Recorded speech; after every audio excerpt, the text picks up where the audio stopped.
ಖುಷಿಯ ವಿಷಯ. ನಮ್ಮ ಭಾರತದ ಮಹಿಳಾ ಟೀಮ್ ಏನಿದೆಯೋ ಮೊದಲ ಬಾರಿಗೆ ವಿಶ್ವಕಪ್ಪನ್ನು ತಗೊಂಡಿರುವಂಥದ್ದು.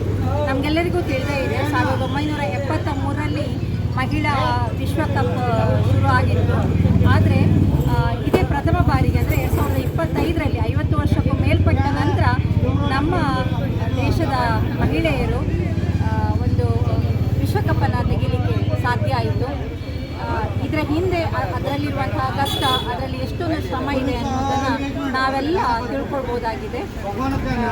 ಇವತ್ತು ನಮ್ಮೆಲ್ಲ ಮಹಿಳೆಯರಿಗೆ ಪ್ರೇರಣೆ ಇವತ್ತು SMS-ನ ಬ್ರಹ್ಮಾವರದ ಮಕ್ಕಳು, ಕೀರ್ತಿ ಟೀಮಿನ ಮಕ್ಕಳಿದ್ದಾರೆ. ನಮಗೆಲ್ಲ ಈ ಅವಕಾಶಗಳು ಇರಲಿಲ್ಲ, ನಿಮಗೆಲ್ಲ ಇದೆ ಈ ಅವಕಾಶ. ಇದು ಹಿರಿಯರಿಗೂ ಪೋಷಕರಿಗೂ ಗೊತ್ತಾಗುವಂಥದ್ದು. ಯಾಕಂದರೆ ಮಹಿಳೆಯರನ್ನು ಎಲ್ಲ ಕಡೆಗೆ ನಾವು ಕಳಿಸೋದಿಲ್ಲ. ವಿಶೇಷವಾಗಿ ನಾವು ಇವತ್ತು ಮಕ್ಕಳಿಗೆ ಶಿಕ್ಷಣದಲ್ಲಿ ಮಾತ್ರ ಅವರಿಗೆ ಹೆಚ್ಚಿನ ಸಾಧನೆ ಮಾಡಲಿಕ್ಕೆ ಅವಕಾಶವನ್ನು ಕಲ್ಪಿಸಿಕೊಡ್ತಾ ಇದ್ದೇವೆ. ಇವತ್ತು ಬರೀ ಶಿಕ್ಷಣ ಮಾತ್ರ ಅಲ್ಲ, ಕ್ರೀಡೆಯಲ್ಲೂ ಸಾಂಸ್ಕೃತಿಕ ಕಾರ್ಯಕ್ರಮದಲ್ಲೂ ಕೂಡ ಹೆಣ್ಣು ಮಕ್ಕಳನ್ನು ತೊಡಗಿಸೋದ್ರಿಂದ ಅವರು ದೇಶಕ್ಕೆ ಒಂದು ಕೀರ್ತಿಯನ್ನು ತರಲಿಕ್ಕೆ ಸಾಧ್ಯ ಆಗ್ತದೆ. ಯಾಕಂದರೆ ಇದು ಆಸ್ಟ್ರೇಲಿಯಾದ ಜೊತೆಗೆ ನಮ್ಮ ಭಾರತದ ಮಹಿಳಾ ಟೀಮ್ ಅವರು ಸೆಮಿಫೈನಲ್ ಆಡುವಾಗಲೇ ನಾವು ಗಮನಿಸಿದ್ವಿ, ಭಾಳಷ್ಟು ಕ್ಲಿಷ್ಟಕರವಾಗಿ ಅವರು ಆಟವನ್ನು ಆಡಿದ್ದಾರೆ. ಇವತ್ತು ಸೆಮಿಫೈನಲಲ್ಲಿ ಅವರು ನಿನ್ನೆ ದಿವಸ ಒಂದು ಉತ್ತಮ ಸಾಧನೆಯನ್ನು ಕೊಟ್ಟು ನಮ್ಮೆಲ್ಲರಿಗೂ ಕೂಡ ಮಾದರಿಯಾಗಿದ್ದಾರೆ. ಅವರಿಗೆ ಮತ್ತು ಆ ಟೀಮ್ನಲ್ಲಿರುವಂತಹ ಎಲ್ಲ ಅದರ ಮುಖ್ಯಸ್ಥರಿಗೂ ಹಾಗೆ ಅವರಿಗೆ ಸಾಧನೆಗೆ ಬೆಂಬಲವಾಗಿ ನಿಂತ ಅವರೆಲ್ಲರ ಮನೆಯವರಿಗೂ ಕೋಚ್ಗಳಿಗೂ ಎಲ್ಲರಿಗೂ ಕೂಡ ಈ ಸಂದರ್ಭದಲ್ಲಿ ಅಭಿನಂದನೆಗಳನ್ನು ಸಲ್ಲಿಸ ಬಯಸಿದ್ದೇನೆ. ವಿಶೇಷವಾಗಿ ನಮ್ಮ ಉಡುಪಿಯ ಜಿಲ್ಲಾ ನಾಗರಿಕ ಸಮಿತಿ ಟ್ರಸ್ಟ್ನವರು ಇಂತಹ ಯಾವುದೇ ಸಮಾಜಪರ ಕೆಲಸ ಇದ್ದಾಗ ಅದನ್ನು ಗುರುತಿಸಿಕೊಂಡು ಶ್ಲಾಘಿಸುವಂಥದ್ದು, ಅಭಿನಂದನೆಯನ್ನು ಮಾಡುವಂಥದ್ದು ನಮಗೆಲ್ಲರಿಗೂ ತಿಳಿದಿರುವಂತಹ ವಿಷಯ.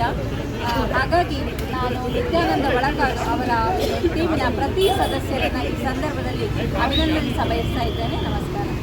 ಉಡುಪಿ ಜಿಲ್ಲಾ ನಾಗರಿಕ ಸಮಿತಿ ಮತ್ತು ಜಹಾಂಗೀರ್ ಭಟ್ ಕಲ್ಸಂಕ ಇವರ ನೇತೃತ್ವದಲ್ಲಿ ನಾವು ಇವತ್ತು ನಮ್ಮ ಭಾರತದ ಒಂದು ಪ್ರತಿಭಾವಂತವಾದಂಥ ಮಹಿಳೆಯರಿಗೆ ನಾವು ಇವತ್ತು ಪ್ರೋತ್ಸಾಹ ಪಡೆದುಕೋಸ್ಕರ ಅವರ ಒಂದು ಏನು ಪ್ರಶಸ್ತಿಯನ್ನು ಗಳಿಸಿದ್ದಾರೆ ಅಥವಾ ಒಂದು ವರ್ಲ್ಡ್ ಕಪ್ಪನ್ನು ಪಡೆದಿದ್ದಾರೆ ಅನ್ನೋ ಹೆಮ್ಮೆಯ ವಿಚಾರದಲ್ಲಿ ನಾವಿಲ್ಲಿ ಉಡುಪಿ ಸಿಟಿ ಬಸ್ ಸ್ಟ್ಯಾಂಡ್ನಲ್ಲಿ ವಿಜಯೋತ್ಸವವನ್ನು ಆಚರಣೆ ಮಾಡ್ತಿದ್ದೇವೆ.